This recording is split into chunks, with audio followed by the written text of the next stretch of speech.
people, Izzy Max here, back again for another VGC Draft League match. This is week 5. Currently we are 4-0 and my opponent right now is 2-2. You can see on the layout what mons we are bringing. This is kind of a different style for me. This week I am bringing a support physically defensive Morgrim and then special Dragapult. Everything else is pretty standard other than we're finally bringing Manectric, which is a support set with Flamethrower. So without further ado, let's go ahead and jump into the game. We are getting set here. I see what he's bringing. His team is very water-centric. It's kind of a pseudo-rain team without the rain.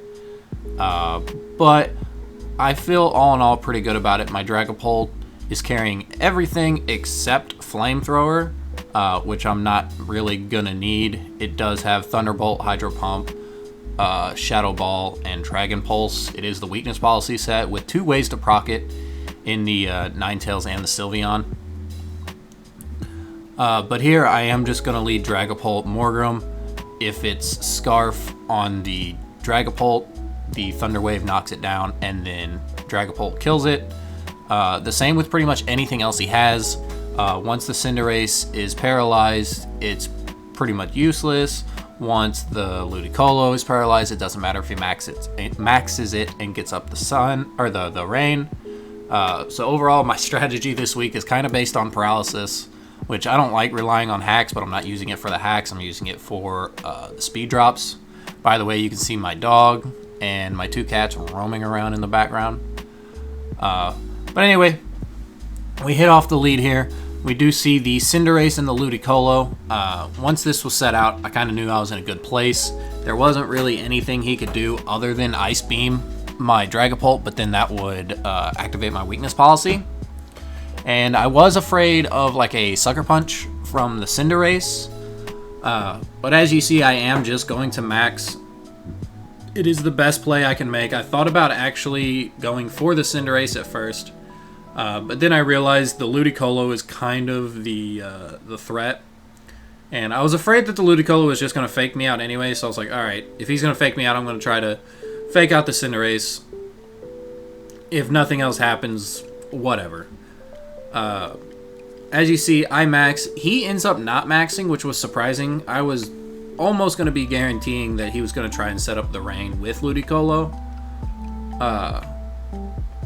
But he doesn't. So, as you'll see in this turn, it's kind of more of a support Ludicolo, which is a cool set. Like, I really like it, but it was kind of weird when I first realized it. But here, I am just going to fake out. He's not going to fake out himself. So, it's kind of a win-win for me. This turn went about as good as it could. As you see, that doesn't do half, but it is also lowering the Cinderace's attack power. So, at the moment, I'm not too worried about the Cinderace anymore, as we do see the Icy Wind. So he's trying to lower my speed, which is fine. I have Thunder Wave, but he also procs my weakness policy with probably the weakest attack he could have hit me with to proc it. So I'm all fine with this. I am now at +2. The Cinderace is at -1. And now I know that this will 100% guarantee kill this Ludicolo. And then I'm just going to... I think I Thunder Wave the Cinderace. It's not a threat anymore that it's at -1, soon to be -2. But I don't really want it to do anything even if it can. There are some special sets of Cinderace I've seen running around. I don't think that's what this Cinderace is, which it turns out it's not.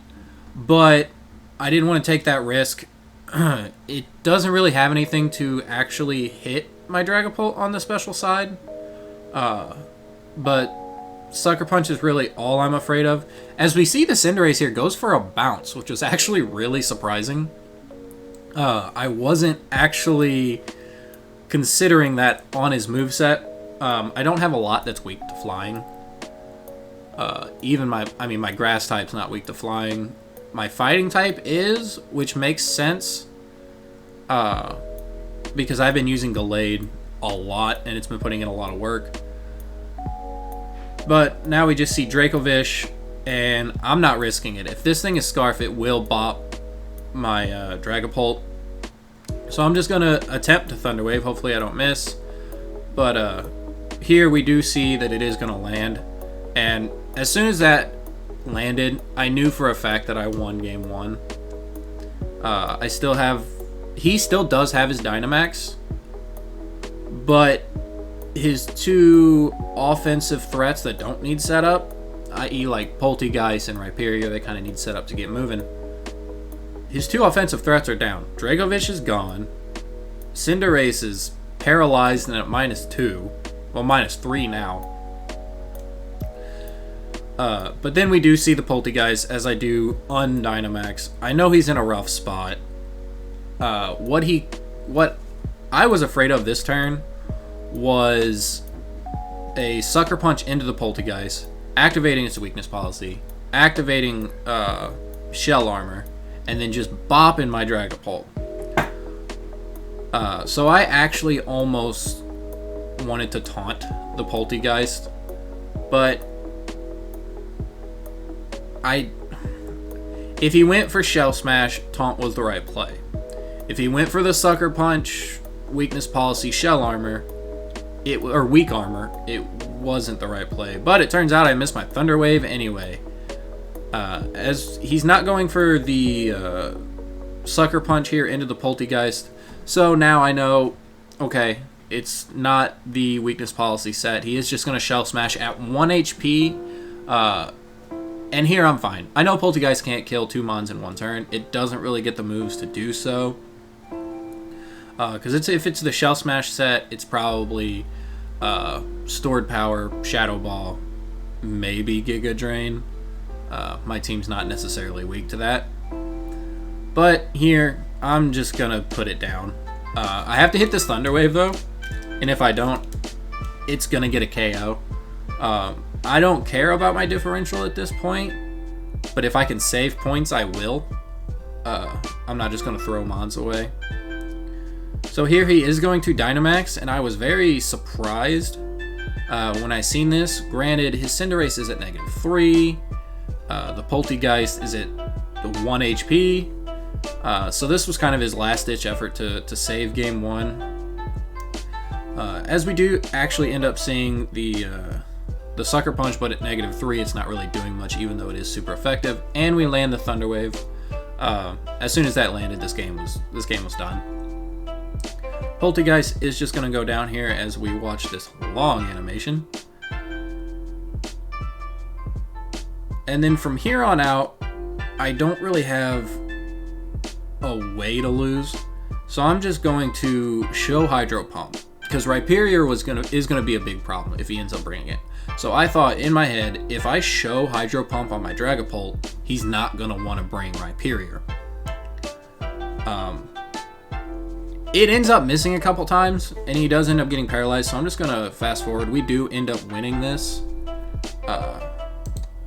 It ends up finally hitting and killing. I missed like twice. But here we are in the game 2, and I'm going to lead the same way. And then I thought to myself, well, Spec, Sylveon, and Blizzards can pretty much just win and beat his whole team. And if Blizzard won't, I do have Freeze Dry, which his water types that he brought this week are not weak to ice, but they are quad weak to Freeze Dry. So I thought that would be a good strategy going into game 2, based on what he brought with the Ludicolo.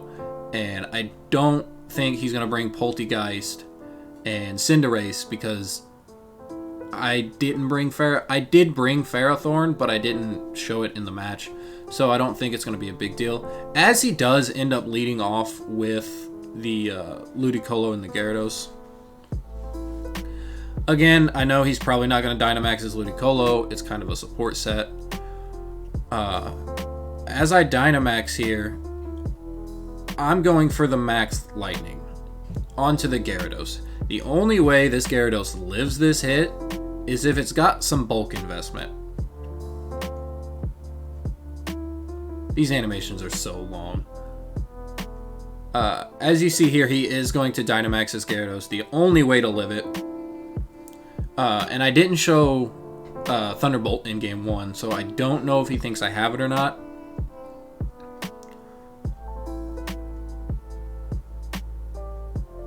So this is where this game starts getting very scary. Game 2, I'm going to tell you now, is a lot closer than Game 1. Here, he does end up showing off the Fake Out, so now I know it's Fake Out Icy Wind. He's not going to want to proc my Weakness Policy.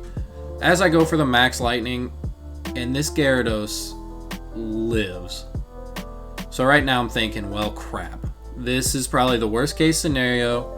If this is Moxie Gyarados, it's going to be able to start outspeeding my Dragapult, and I have to hit a Thunder Wave. As you see, that Max Airstream doesn't do more than half. So unless that's a super low roll, I can live another one. And here, I wanted to go for the Ludicolo in the worst kind of way, because I'm thinking to myself, there's no way he lets his Gyarados go down. But then I said, Ludicolo's not doing anything, so why not just go for the Gyarados?